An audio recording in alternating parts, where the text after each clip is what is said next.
जीतेगा, जीतेगा भाई जीतेगा, इंडिया जीतेगा, जीतेगा भाई जीतेगा, इंडिया जीतेगा, जीतेगा भाई जीतेगा। इंडिया जीतेगा।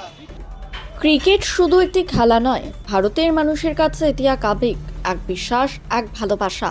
আর সেই আবেগেই আবারও ধরা পড়ল কোচবিহারে।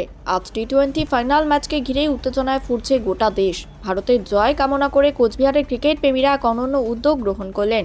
কোচবিহার শহরের ঐতিহ্যবাহী মদনমোহন বাড়িতে একত্রিত হয়ে তারা বিশেষ পূজার আয়োজন করেন।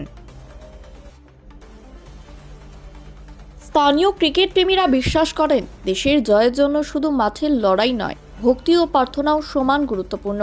সেই বিশ্বাস থেকেই সকলে মিলে মন্দিরে উপস্থিত হয়ে ভারতীয় দলের সাফল্যের জন্য প্রার্থনা করেন। বিশেষ এই পূজায় একটি আলাদা আয়োজনও দেখা যায়। ভারতীয় দলের সম্ভাব্য 11 জন ক্রিকেটারের নামে 11টি ফল নিবেদন করা হয় মদনমোহন ঠাকুরের চরণে।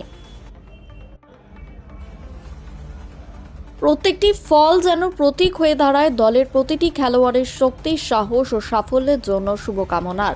মন্দির প্রাঙ্গণে তখন ভক্তি আর ক্রিকেট প্রেম দুই আবেগ মিলেমিশে একাকার। ক্রিকেট প্রেমীরা একসাথে প্রার্থনা করেন যাতে আজকের ফাইনাল ম্যাচে ভারতীয় দল জয়ের হাসি হাসতে পারে।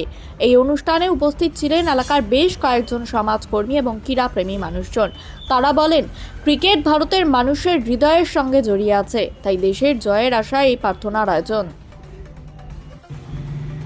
স্থানীয়দের বক্তব্য, ভারতীয় দল মাঠে নিজেদের সেরাটা দেবে, এই বিশ্বাস তাদের আছে। আর ভগবানের আশীর্বাদ থাকলে সেই জয় আরও সহজ হয়ে উঠবে। ফাইনাল ম্যাচ ঘিরে যখন সারা দেশ উত্তেজনায় মুখর, তখন কোচবিহারের এই অনন্য উদ্যোগ আবারও প্রমাণ করলো ক্রিকেট শুধু খেলা নয়, এটি ভারতবাসীর আবেগ, বিশ্বাস এবং ঐক্যের প্রতীক।